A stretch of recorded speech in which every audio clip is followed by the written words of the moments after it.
दोस्तों, महाराज दशरथ ने ऐसा क्या किया था जिसके कारण मैया सीता को उसका नतीजा भोगना पड़ा।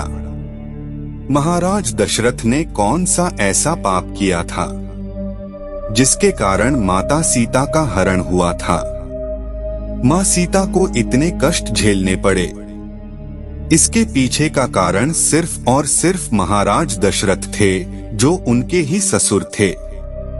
आज हम आप लोगों के सामने एक ऐसी अलौकिक ज्ञानवर्धक कहानी लेकर आए हैं, जिसे सुनने के बाद आप लोगों को मालूम पड़ेगा कि महाराज दशरथ अगर ये गलती नहीं करते तो शायद सीता का हरण नहीं हो पाता। तो चलिए आप लोगों का समय ज्यादा बर्बाद ना करते हुए गौर करते हैं इस कहानी की तरफ और जान लेते हैं कि ऐसा क्या हुआ था। वैसे दोस्तों, देखा जाए तो बहुत से पुराणों में अलग अलग कहानियां मिलती है।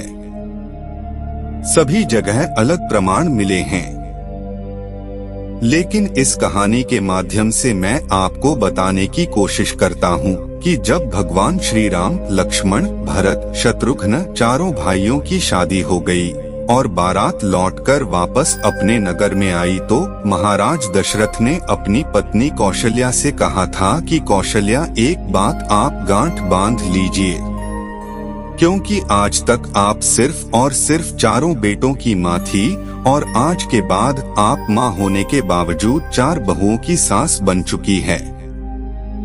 तो उन्होंने महाराज दशरथ से पूछा कि आप हमें ये सब क्यों बता रहे हैं। तो महाराज कहने लगे कि सास और बहू का धर्म क्या होता है।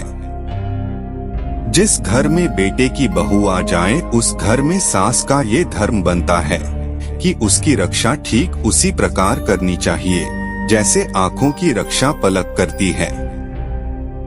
नाना प्रकार के उपदेश दिए, बहुत तरह से उन्हें उनका धर्म समझाया।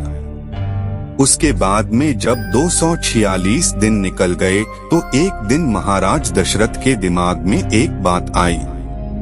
महाराज ने विचार किया कि क्यों ना मैं अपनी चारों बहुओं की परीक्षा ले लूं, मेरी कौन सी बहू कितनी चतुर है। तो महाराज दशरथ ने अपनी चारों बहुओं को भगवान श्री राम, लक्ष्मण, भरत, शत्रुघ्न चारों बेटों की पत्नियों को सीता, मांडवी, सुधकीर्ति और लक्ष्मण की पत्नी उर्मिला, इन चारों को अपने पास बुलाया और चारों को पास में बुला करके एक बात कही।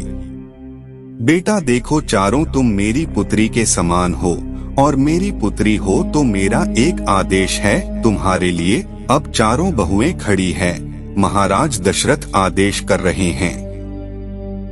सभी ने कहा, कहिए पिताजी, क्या आदेश है। महाराज ने कहा, आदेश ये है कि आज तुम चारों अलग अलग रसोई बनाओगी। तुम चारों अपने अपने हाथ से मेरे लिए खाना बनाकर लेकर आओगी और फिर देखते हैं कि कौन बहू कितनी चतुर है और कितनी जल्दी खाना लाती है। अब चारों बहू वहां से चली गई। सभी के दिमाग में यह बात आई कि मैं पहले पहुंच जाऊं, और उन सभी ने भोजन बनाना शुरू कर दिया। तो सबसे पहले भरत की पत्नी, जिसका नाम मांडवी, वो खाना लेकर चली। उन्होंने बहुत अच्छे से थाली को सजा लिया। सारी थाली में तरह तरह के पकवान रखे और ले जाकर थाली महाराज के सामने रख दी, जिसे चौक पर महाराज दशरथ बैठे हुए थे। वहीं उन्होंने थाली ले जाकर रख दी और कहा, पिताजी भोजन करिए। लेकिन मांडवी एक चीज भूल गई कि खाना खाने वाले को खाना देने से पहले पानी भी दिया जाता है। महाराज दशरथ ने देखा कि ये भरत की पत्नी आई है।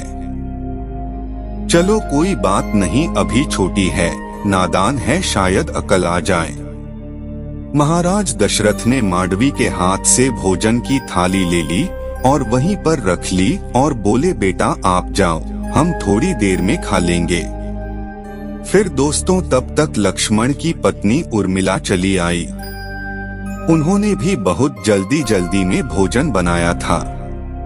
उर्मिला ने भी एक थाली में भोजन साफ सफाई अच्छे तरीके से भोजन थाली में लगाया और थाली ले जाने के बाद उर्मिला भी भूल गईं कि महाराज दशरथ को पानी भी देना है।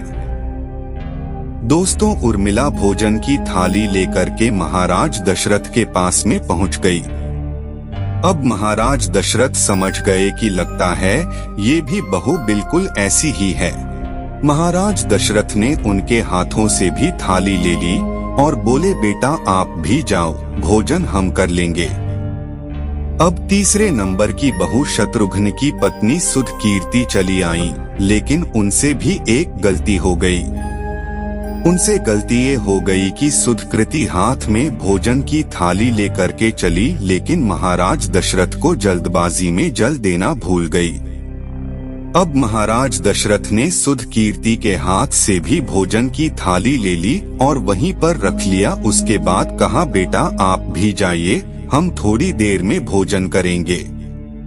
अब दोस्तों, तीनों की थाली रखी हुई है, लेकिन महाराज दशरथ भोजन नहीं किया। राजा दशरथ विचार कर रहे हैं कि जैसा भोला भाला मेरा बेटा राम है, और मुझे लगता है उनकी पत्नी सीता भी उतनी ही भोली भाली है, क्योंकि यह थोड़ा थोड़ा चतुर थी, इसीलिए भोजन बना करके जल्दी ले आई। लेकिन उधर जगत भवानी माता सीता ने बहुत सुंदर तरीके से भोजन बनाया, इतने सुंदर तरीके से कि जिसमें से सुगंध ही कुछ अलग आ रही थी। मैया सीता ने एक थाली में भोजन लगाया और अपने हाथ में थाली उठाई, चलने के लिए तैयार हो गई। तब तक माता सीता को ध्यान आ गया कि जब भी किसी को भोजन देते हैं तो भोजन देने से पहले पानी दिया जाता है। अब मैया सीता ने विचार किया कि मैं तो पहले से ही इतनी लेट हो गई।